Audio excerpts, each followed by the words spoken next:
जो बिजली महादेव रोपवे बन रहा है, बिजली महादेव हमारे आस्था का और श्रद्धा का केंद्र है। ये कोई पर्यटक स्थल नहीं है। आस्था का और श्रद्धा के केंद्र पर जब जनता ने सैकड़ों हजारों की तादाद में बार बार जब देवता से पूछा, और देवता भी कौन, देवों के देव महादेव, कि रोपवे बनना चाहिए या नहीं बनना चाहिए। देववाणी या मुलोई बोलते हैं हमारे यहाँ पर, एक वो भी डाली गई। उसमें स्पष्ट तौर पे देवता ने कहा कि रोपवे यहां नहीं बनना चाहिए। फिर जनता उठी, हजारों की संख्या में जनता ने बार बार प्रदर्शन किए कि हमें रोपवे नहीं चाहिए, क्योंकि ये पर्यटक स्थल नहीं है, ये देव आस्था का, हमारी श्रद्धा का केंद्र है। परंतु शासन ना देववाणी की, ना देवता की परवाह कर रहे हैं और ना ही जनता की परवाह कर रहे हैं। और कुल मिला के मैं ये कह सकता हूं कि जो जनप्रतिनिधि हैं, चाहे वर्तमान में चाहे पूर्व में, जो देवता की वाणी है या जो देवता चाहते हैं या जनता चाहती है, क्यों उनके साथ खड़े नहीं है? ये बहुत बड़ा प्रश्न आज जनता के बीच में चल रहा है। और इतना ही नहीं, जो देव नीति को मानने वाले, उनके बीच में भी ये सुखवाहट है कि ये क्यों ऐसा खड़ा क्यों नहीं हो रहे हैं, क्या कारण है। और आपने देखा होगा कि हमारे भारत में कई जगह देवी देवताओं के स्थान है। वहां लोग 15-15, 20-20 किलोमीटर पैदल चल के बाबा के दर्शन, भोले बाबा के दर्शन करते हैं, माता के दर्शन करते हैं, घोड़ों पर जाते हैं, पालकी में जाते हैं। तो बिजली महादेव पर इस प्रकार का इन जनप्रतिनिधियों का जो झुकाव जनता और देवता के प्रति ना होते हुए वर्तमान और पूर्व में, ये बहुत बड़ा प्रश्न है। और आपने देखा होगा कि अभी एक वन अधिकारी बोल रहे थे कि 3 हेक्टेयर भूमि जो है वो जो इसको बना रहे हैं उनको दी जा गई है, और 72 पेड़ कायल और देवदार के अभी तक उन्होंने काटे हैं। 203 या 206 टोटल कटने हैं। तो आप बताएं, कहते हैं कि एक हरा बड़ा पेड़ काटना हत्या के बराबर है।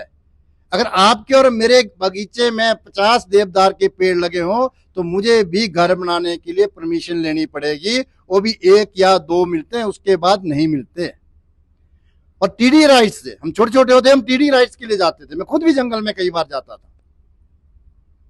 आज कहते हैं कि एक हरा भरा पेड़ काटना हत्या के बराबर है। आप सूखा पेड़ देखें, गिरा हो चाहे खड़ा हो, वो आपको टीडी के रूप में 72 पेड़। हाँ, विकास किसके लिए? किसी विकास के लिए। किसका विकास? जनता का विकास होता है। पर्यटन स्थल डेवलप करने करें ना, देव आस्था के साथ खिलवाड़ क्यों? बहुत बड़ा प्रश्न चिन्ह है ये। और बीच में एक बात आई नंगी धार की भी, ठीक है, जो देवता बोलते हैं उस पर चलें, परंतु देवता ने साफ साफ मनाही की जनता बिल्कुल इस पे है, परंतु शासन है कुचलने पे तैयार है ना, देवी देवताओं की बात मानने को तैयार है जनता। ठीक है, आपके पास शासन है, आप कुचलिए। कब तक? जब बिजली महादेव बहुत शांत हैं, जब ये क्रोध में आएंगे तो अपने आप पता लग जाएगा कि क्या होता है। विकास करिए, जाइए ना पांगी घाटी में, 6-6 महीने बंद होते, बेचारे को रास्ता नहीं मिलता, वहां लगाए ना रोप पे। आप जाएं, क्या केदार बाबा के वहां पर 15-15, 20 किलोमीटर पैदल नहीं चलते? हम घोड़े पर नहीं चलते क्या? मैं माता वैष्णो के वहां 2 बार गया, पैदल गया, 8-8, 10-10 घंटे। ये है देव आस्था। तो मेरा तो सीधा मानना है कि देवता की वाणी को सुनिए। ऐसा ना हो कि आप मनमानी करें, उसका भुगतान हम सब लोगों को, जनता को करना पड़े। विकास से किसी ने नहीं रोका, करें। यहां तो अगर आप चलना तो 1.25 घंटे में आप कराटे से बिजली में आ जाए। अगर आप नगर जाना रोड को ठीक करते, वहां से तो 10 मिनट का रास्ता है। अगर आपको बड़ा ही लगता है कि हमको पर्यटकों को पहुंचाना है तो पहुंचाए ना जाना नगर रोड से, उसको ठीक करें ना। 250 करोड़ यहां लगा रहे, वहां लगाए ना 100 करोड़ रुपए। क्यों नहीं लगाते? कारण बहुत बड़ा प्रश्न है जो सभी नेता चुप हैं। जनता जवाब पूछ रही है, जनता पूछ रही है और पूछेगी। कि देव आस्था से खिलवाड़ न। और मैं आपको आज बताता हूं, अगर बिजली महादेव ने वाणी अपनी दी है तो कोई दुनिया की ताकत नहीं है ये बन जाए। और मैं देवता के आस्था के साथ और जनता के साथ किसी भी हद तक तैयार हूं। शासन कुचले कुचलता रहे।